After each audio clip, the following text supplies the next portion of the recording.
Bonjour et bienvenue sur Croisée des chemins. Le Bureau américain des statistiques du travail a publié son rapport sur l'emploi vendredi. Le mois dernier, le pays a connu sa plus forte progression de l'emploi depuis le mois d'août de l'année dernière. L'économie a en effet créé 943 000 emplois en juillet. Ce chiffre dépasse les attentes des économistes de plus de 70 000 emplois. Le taux de chômage a également baissé à 5,4%. Le regain d'emploi de juin a également été révisé à la hausse avec 938 000 postes, ce qui montre que la reprise a été forte au moins tout l'été. Et certains emplois nécessitent de travailler le week-end. C'est le cas de l'infrastructure où le Sénat a refusé le passage rapide du projet de loi. Le Sénat devra attendre jusqu'à samedi midi pour avancer sur le projet de loi d'infrastructure.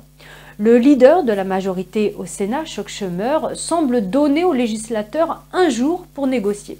Après cela, il veut voter pour mettre fin au débat sur le plan de 1,2 milliard de dollars. Maintenant, dit-il, nous avons travaillé longtemps, durement et en collaboration pour terminer ce projet de loi important et bipartisan. Il poursuit en disant que le Sénat a examiné 22 amendements au cours de ce processus et que nous avons été disposés à en examiner beaucoup plus. En fait, nous avons essayé de voter sur des amendements toute la journée, mais nous nous sommes heurtés, dit-il, à de nombreuses objections de la part de l'autre côté. Nous tenons, dit-il, beaucoup à terminer cet important projet de loi. Fin de citation. Les sénateurs ne sont pas parvenus finalement à un accord sur tous ces amendements. Et notamment, il y a un amendement qui retient toute l'attention concernant les crypto-monnaies. Il permettrait en effet de lever environ 28 milliards de dollars sur 10 ans et mettre à jour les exigences de déclaration de l'IRS sur les courtiers en crypto-monnaie. Certains craignent que cela n'affecte également les développeurs de logiciels, ce qui nuirait au développement de la technologie. Le projet de loi global prévoit environ 550 milliards de dollars de nouvelles dépenses sur 5 ans. Le Bureau du budget du Congrès américain, ou CBO, estime que cela augmenterait le déficit d'environ 256 milliards de dollars au cours de la prochaine décennie. Le sénateur Marco Rubio a tweeté que l'énorme projet de loi sur les infrastructures n'est pas, comme le prétendent ses auteurs, entièrement payé. Le sénateur républicain Ted Cruz n'est pas convaincu non plus et il affirme, comme l'amiral Akbar le dit dans Star Wars, c'est un piège. Il tweete que ce projet de loi gonflé sur l'infrastructure est un acompte pour le Green New Deal de Biden. Il dit qu'il comprend 21,5 milliards de dollars pour créer un nouveau bureau au ministère de l'Énergie, appelé le Bureau des démonstrations d'énergie propre, ce qui donnerait à la secrétaire à l'énergie du président Biden le pouvoir d'utiliser l'argent des contribuables pour investir dans n'importe quelle initiative d'énergie verte qui lui plairait. 60 voix sont nécessaires pour mettre fin au débat sur le projet de loi et si les sénateurs concluent ce projet, ils passeront à la phase suivante, c'est-à-dire la proposition partisane de 3,5 billions de dollars. Le débat sur cette proposition pourrait durer jusqu'en automne. Restons dans la capitale où la Maison-Blanche s'oppose au dernier conseil de l'Organisation mondiale de la santé. Le directeur général de l'OMS a exhorté les nations les plus riches, dont les États-Unis, à donner la priorité à la fourniture de doses supplémentaires aux nations les plus pauvres. Mais la porte-parole de la Maison-Blanche, Jen Psaki, s'est défendue en déclarant que l'OMS offrait un faux choix entre le développement de rappels et la fourniture de vaccins aux pays pauvres. Elle déclare que nous sommes convaincus qu'il s'agit d'un faux choix et que nous pouvons faire les deux. Elle affirme que nous disposons d'un stock suffisant pour garantir que chaque Américain ait accès à un vaccin. Si la FDA décide que les rappels sont recommandés pour une partie de la population, les États-Unis disposeront d'un stock suffisant pour les fournir également. Cette déclaration intervient alors que Moderna, justement, affirme que les injections de rappel seront probablement nécessaires très prochainement. Le chirurgien général, le docteur Vivek Murthy, a déclaré qu'il était probable qu'un vaccin Covid destiné aux enfants de moins de 12 ans reçoive une autorisation d'utilisation d'urgence au cours de la prochaine année scolaire. Et l'administration Biden a annoncé une initiative majeure pour faire vacciner les enfants à l'école cet automne.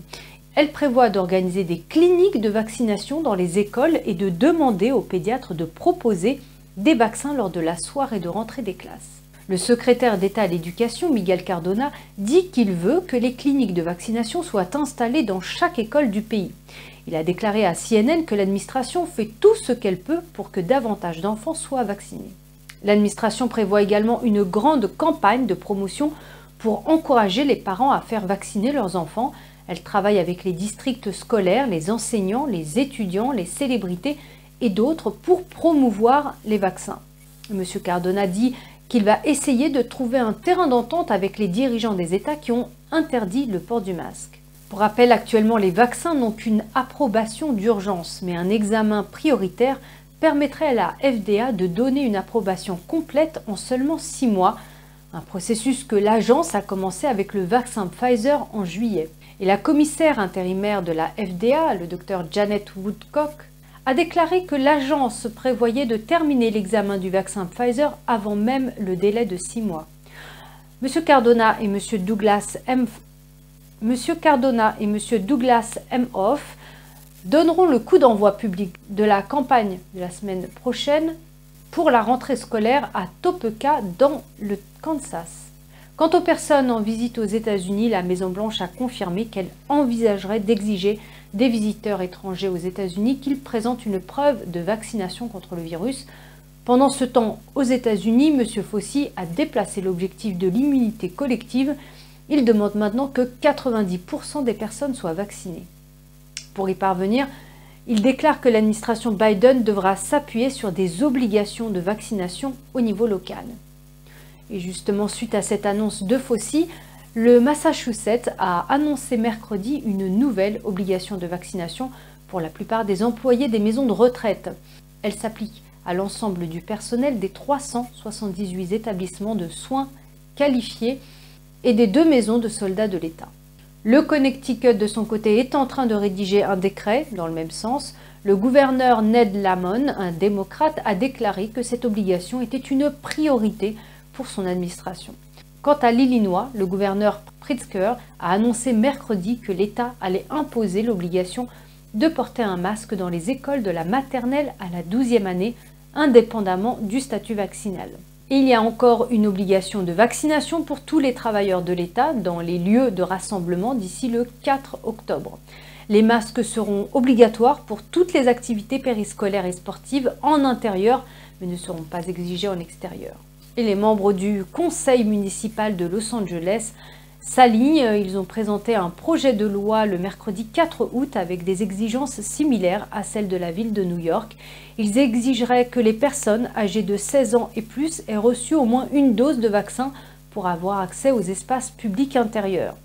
Ces espaces intérieurs comprennent les restaurants, les bars, les établissements de vente au détail, les centres de fitness, les spas et les centres de divertissement. Et en ce qui concerne le niveau fédéral, le Pentagone devrait rendre obligatoire la vaccination des troupes dès cette semaine. Le secrétaire à la Défense Lloyd Austin demandera probablement une dérogation présidentielle afin de rendre obligatoire le vaccin Covid avant qu'il ne soit entièrement approuvé par la FDA. Alors qu'en est-il des entreprises ? Yelp a ajouté une nouvelle fonctionnalité qui permet aux entreprises d'indiquer si elles exigent des clients une preuve de vaccination contre le Covid et si tous les employés sont entièrement vaccinés. Les utilisateurs de Yelp peuvent ensuite filtrer leurs recherches d'entreprise en fonction de ces attributs. Seules les entreprises elles-mêmes peuvent ajouter ces attributs à leur page. Yelp indique qu'il surveillera les pages des entreprises qui décident d'utiliser ces filtres afin de détecter toute réaction négative à leur politique de vaccination. Il précise qu'il les protégera des commentaires qui critiquent principalement les mesures de sécurité sanitaire Covid qu'ils appliquent. Mais certains propriétaires d'entreprises de Caroline du Nord n'appliqueront pas l'obligation de vacciner leurs employés. Certains ne demandent pas non plus aux clients de porter un masque à l'intérieur.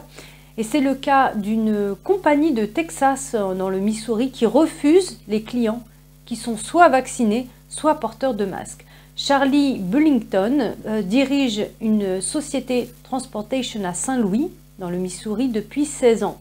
Il a récemment fait une annonce inhabituelle à ses passagers. Voilà ce qu'il a dit à l'agence locale KMOV4. « Nous n'autorisons aucun type de masque dans nos véhicules. La deuxième chose est que nous sommes très opposés au vaccin et n'autorisons pas les personnes qui ont reçu les vaccins dans nos véhicules.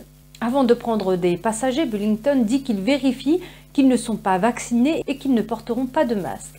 Il dit que de nombreuses personnes l'ont appelé, lui exprimant leur soutien à sa politique. M. Bullington souligne que le taux de vaccination, relativement faible dans son État, et il se dit très fier de la population du Missouri qui s'oppose au vaccin. Selon le département de la santé du Missouri, environ 49% de la population totale a reçu son premier vaccin et 42% est complètement vaccinée. Ces taux sont en effet bien inférieurs à ceux de l'ensemble du pays où 58% des habitants ont reçu leur premier vaccin et 50% sont complètement vaccinés. Autre information, l'organisation de surveillance judiciaire, le Judicial Watch, a découvert que Facebook a coordonné étroitement avec le CDC le contrôle du récit de la pandémie, y compris la suppression de la désinformation présumée, et a donné à l'agence de santé une publicité gratuite estimée à 3 millions de dollars. L'organisme de surveillance a déposé une plainte en vertu de la loi sur la liberté d'information contre le ministère américain de la Santé et des Services sociaux. En retour, le CDC a publié 2460 nouveaux documents.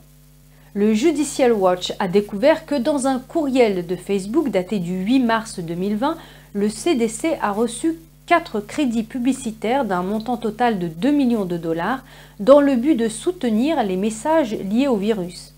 La directrice des opérations du CDC de l'époque, Sherry Berger, a remercié Facebook pour les 2 millions de dollars dans un courriel du 14 mars. Dans un second courriel envoyé le 10 août 2020, Mme Berger a de nouveau remercié Facebook, cette fois pour le million de dollars de crédits publicitaires gratuits.